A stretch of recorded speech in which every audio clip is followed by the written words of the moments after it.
In September 2013, the American government faced an internal conflict that would prove to be a major roadblock to passing the budget for the next fiscal year.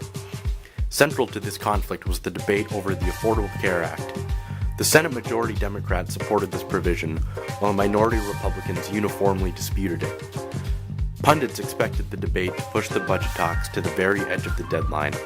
However, they did not anticipate that Republican Senator Ted Cruz would stage a 21-hour filibuster and ultimately force a government shutdown. While the 2013 government shutdown is not unprecedented, it does correspond with growing animosity between Republican and Democratic parties. Over the last 20 years, according to a study done by Pew Research Center, the percent of Republicans with unfavorable opinions of the Democratic Party has increased by 26% and is currently at 43%. Likewise, Democrats with an unfavorable opinion of the Republican Party has risen 22% and currently stands at 38%. This study suggests that increasing political polarization could be the cause of this trend, as well as the lack of a political middle ground, which leads me to wonder, has political polarization within the American people engendered blind political allegiance, and if so, does this allegiance influence people to vote for political parties rather than individual candidates? Who are you voting for?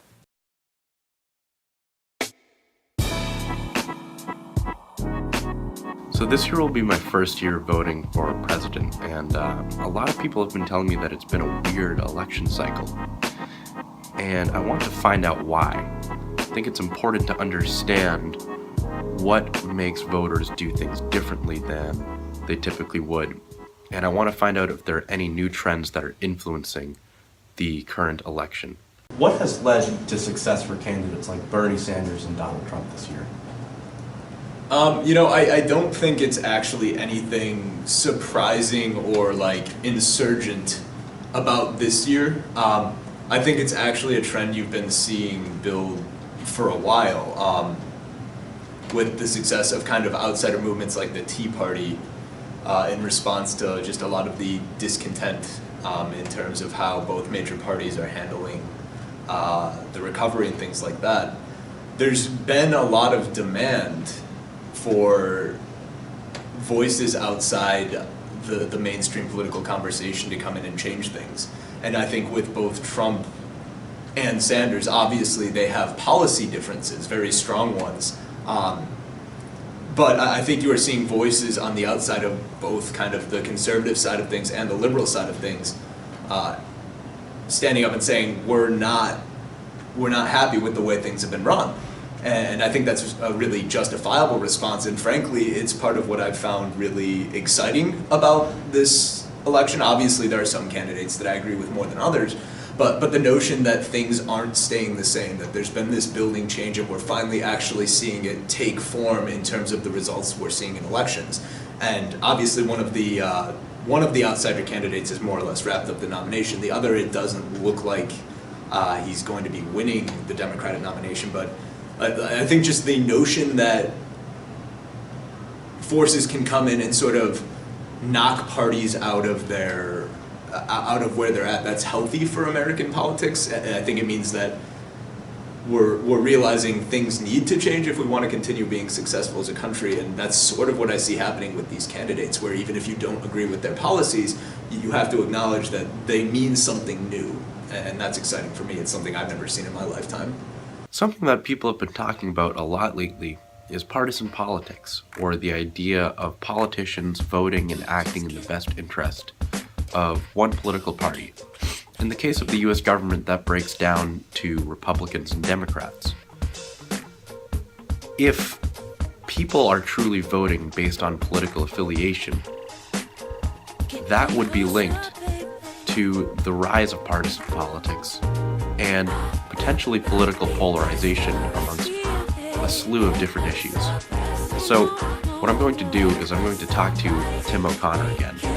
And what we're going to do is we're going to break down some of the issues surrounding this current election season. This information is going to help me to run my experiment in which I will form focus groups. I will ask them to tell me who they're voting for president, or who they plan on voting for. And then I'm going to give them a list of fake candidates that I come up with.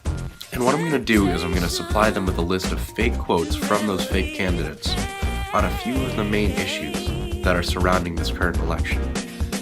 And I'm going to ask them to pick, out of all of those fake candidates, who they would vote for. And the goal is to try to see if removing political affiliation and any kind of identity from candidates influences the way that a person votes. And if they vote differently, or if they pick a candidate that is fundamentally in opposition to the candidate that they say they're voting for, it will substantiate the idea of political polarization and the idea that people based solely off of political affiliation, as opposed to their values and really evaluating a candidate for what they stand for. Can you talk about some of the differences between Republicans and Democrats, specifically pertaining to foreign policy, maybe with a focus on the Middle East and the environment? Well, foreign policy, and this is where perhaps my views aren't so much in line with everybody else. I honestly don't see a shocking degree of difference between the two main parties on most major issues. If we wanted to talk foreign policy, I mean, certainly there are really vocal voices on either side of some issues. For example, some candidates calling for like, I don't know, bombing innocent villages in Middle Eastern countries. I don't think, for the most part, there is a ton of difference between the parties. Some might be more inclined for military intervention than others, but I think at the end of the day, if you asked most congressmen or most senators from either party right now where they stand on ISIS, for example, they would be in favor of a low-scale, low-commitment military effort, mostly involving trainings and supporting local resistance movements and maybe some direct action by United States forces. They would be in favor of trying to bring together a coalition of countries that have an interest in opposing ISIS, both kind of Western nations that have been targets of terrorist attacks, as well as nations in the region who face a direct threat from ISIS in terms of actually having ISIS in their country, taking over their territory. And I don't think either major party would be in favor of a large-scale military effort based mostly on U.S. involvement. And that to me is actually a really good thing. If you look at the rhetoric surrounding our political debates and conversations today, it sounds like the parties are really far apart on a lot of things. And I think if the voters look at the issues, there's a ton of common ground there. And it's frustrating to see candidates run on the idea that they are so far against what the other party stands for that there's no room for compromise. Every single politician from Barack Obama to Ted Cruz is going to tell you that ISIS is a threat and that we need to do something about it. And if we focused on the areas we agree, we'd make some meaningful, we'd achieve some meaningful results. Evidently, foreign policy has been a hotly contested issue this year, and rightfully so. But another issue that tends to go more under the radar is climate change and the environment. And a lot of candidates this year have made this issue a key component of their agendas. But it tends to be talked about less. So what we're going to do is we're going to go ahead and talk to Tim O'Connor again and have him break down some of the differences between Republicans and Democrats on this issue. Environmental policy, I think there's definitely more of a disparity between the two parties, and that saddens and frustrates me. It doesn't seem to me like an issue that should be controversial. And I think if you chart the evolution, the discussion surrounding that issue from, say, 10 years ago to where we are now, where 10 years ago a kind of like cap and trade carbon emissions tax would have been a pretty conservative point of view to the first 2 years of the Obama presidency, where an entirely Democratic Congress couldn't even pass that. It suggests to me that there's a lot of inconsistency within the parties, that there's a lot of confusion within the parties, and that's translating to utter paralysis on the issue. What sort of result or action you want to see on climate change at this point? I think both parties have interesting ideas, and I think some of those ideas would lead to meaningful change. But the simple fact is, it's happening, and it's irresponsible for us to let our political paralysis prevent us from doing something about it. And it frustrates me to think that it seems to me like some sort of, the solutions we come up with are not necessarily Republican or Democrat or conservative or liberal solutions.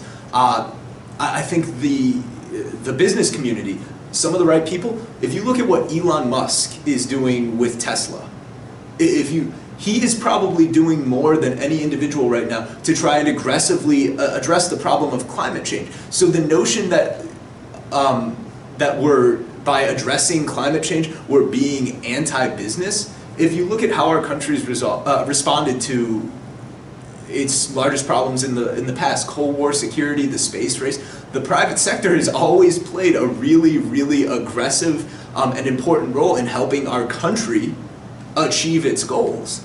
And if we could just get everybody on the same page to realize this is a problem. This isn't a problem that we can ignore. This isn't a problem that isn't happening. We should have the best and brightest minds in science, in business, in public policy working together to handle that problem. Because we've proven time and time again, if everybody in our country comes together to solve a problem, we're going to solve it. The one thing that is inexcusable, the one thing I don't want my generation and your generation to be remembered for, is looking at this problem knowing it's right there, knowing it's something we need to step up and solve, and then saying we couldn't figure out how to do it. We couldn't get enough people to come together and even admit that it's a problem to do something about it. Because when you do that to a problem, you get the very same situation that you were talking about earlier with this voter outrage. Everybody knows the problem's there, everybody can see it, the writing's on the wall, and we're sitting around doing nothing. So one of the main reasons why environmental policy is so hotly contested amongst Republicans and Democrats is that it has a direct impact on economic policy. What a president does in terms of his or her environmental policy can influence things like natural gas production, coal production, and the jobs that are produced because of those things.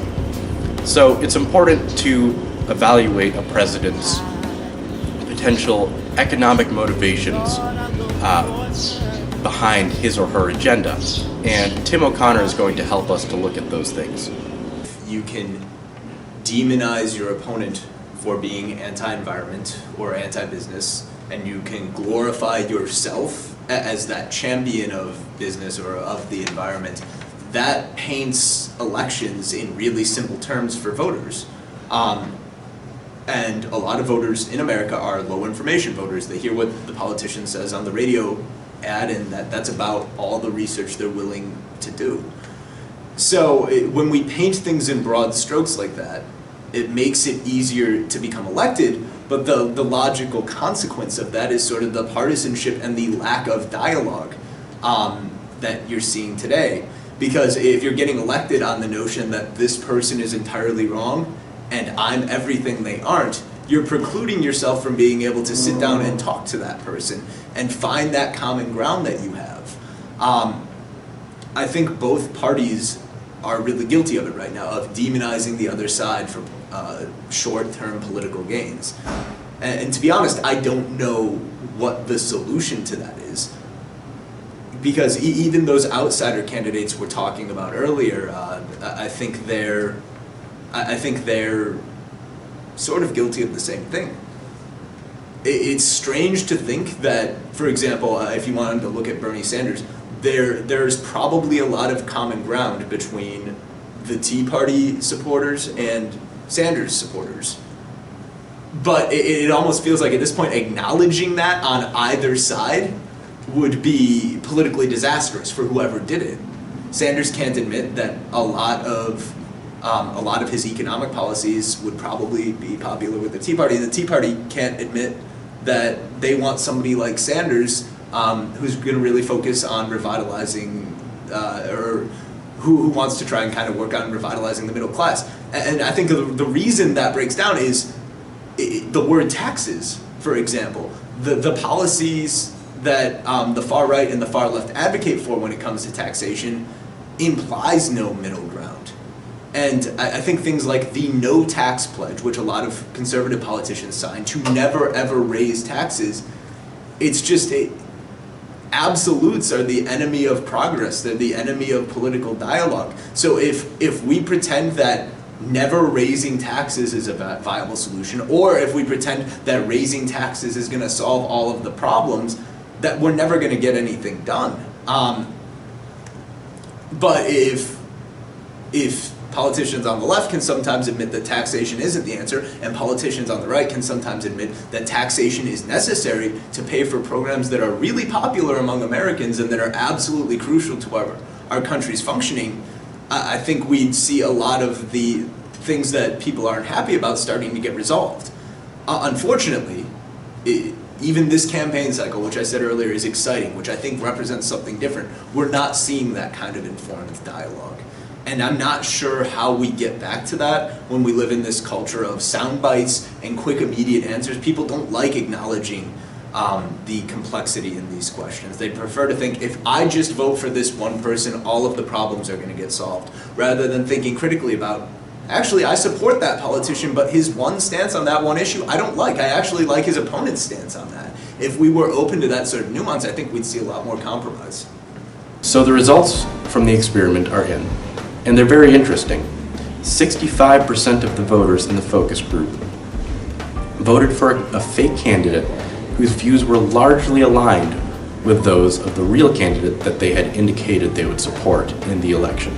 However, 35% of those voters did not vote for someone that was aligned with their views, and actually voted for a candidate that seemingly contradicted the views of the actual candidate they were supporting. This could indicate a number of things. For one, let's start with the percentages. They don't indicate a strong correlation in either direction. There's not a strong correlation between voter bias with political affiliation, and there's not a strong correlation the other way, really. But it does cast some doubt on the integrity of the voting process by the sheer number of people that didn't vote for someone that was aligned with their real candidate. So I'll leave that up to you. You decide who you're voting for.